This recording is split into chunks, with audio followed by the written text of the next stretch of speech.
Hello, I'm Matt. Welcome to WanderingUpward.org, Pollinating Sustainability. We are with Suse Cho today. He is the head of Sustainable Kashi at the Kashi Ashram here in Sebastian, Florida. So, Suse, thanks for joining us. Thanks for having me, Matt. Appreciate it. So, give us a little background on the ashram, first off. So, Kashi Ashram was founded in '76.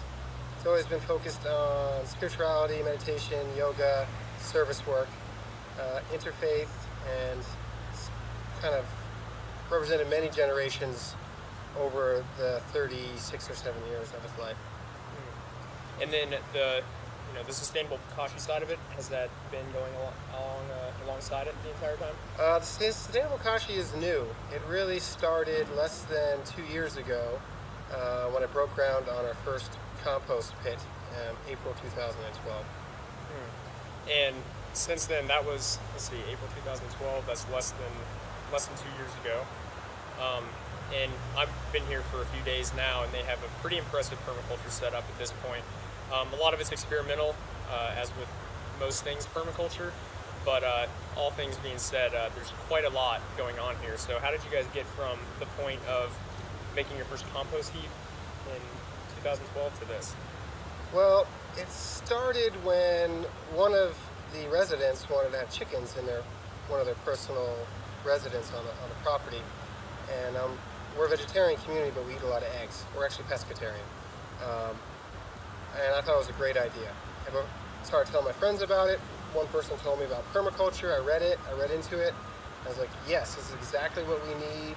Not only do we need it in our community, but it's something that's needed globally. And from that point on, I really started doing a lot of research, finding online lectures and classes, and reading all the books from all the big shots in permaculture.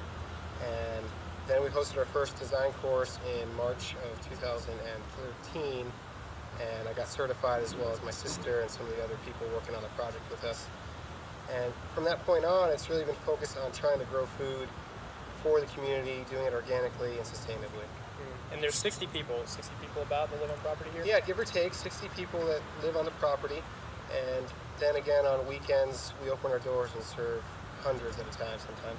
Right, yeah, which it adds an interesting twist to it. Usually, well, first of all, why permaculture as opposed to other forms of agriculture? And some people may not know what permaculture is, so, right. What exactly is it?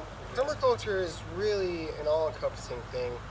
For me, it was a way to incorporate not only your food production, but your shelter, your water, your energy sources. It's really about closing the loop. So much of society lives in a straight line. You bring your food home from the grocery, you throw it in the trash, it goes to a landfill, and you never see where food's coming from or where it's going.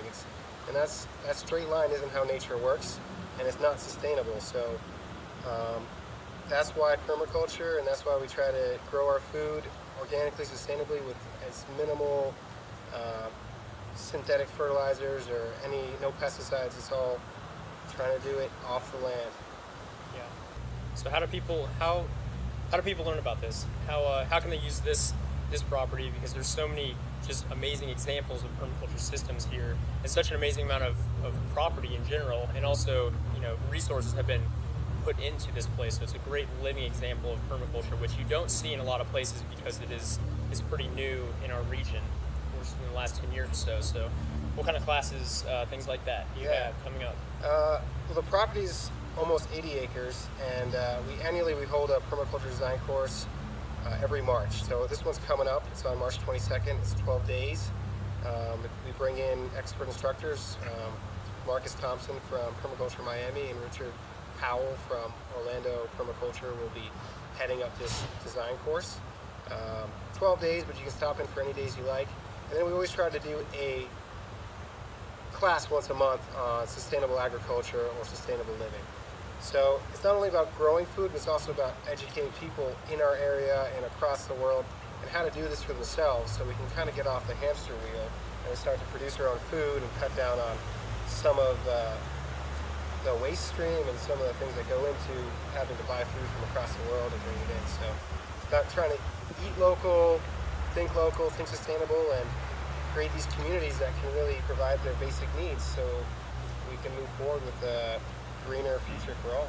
So what's the website? Where can they go to sign up for this? Sustainablekashi.com, that's our website. It's still always a website in the works, but there's a permaculture section in that website, and we have our classes listed, and information about the PDC can be found there. It's an open community. We welcome everyone to come for a visit. Just give us a heads up, and I'd be happy to show people around. We do tours every Saturday at 4 o'clock, and we have a communal meal every Saturday at 5, vegetarian meal. It's a great place to come visit, so I encourage anyone in the area to please stop in and say hello. Very good. Thank you. Appreciate you joining us. Thanks, Matt. It's been a pleasure having you here. Yeah, appreciate it. So we'll have a link also on the website, on my blog, so find that on there. Come check it out. I highly recommend coming here on a Saturday. An awesome meal. And we're getting rain right now. It's raining. It's beautiful. This will help the seeds that we planted today. Yep. So come over on Saturday. Join us if you're interested in the permaculture design course. It's coming up very soon, so block that off on your calendar. If you can't make the whole thing, then come up for a day or 2 days, or check the class schedule and see what interests you, and then get a hold of us. So once again, thank you, and we'll see you guys along the way.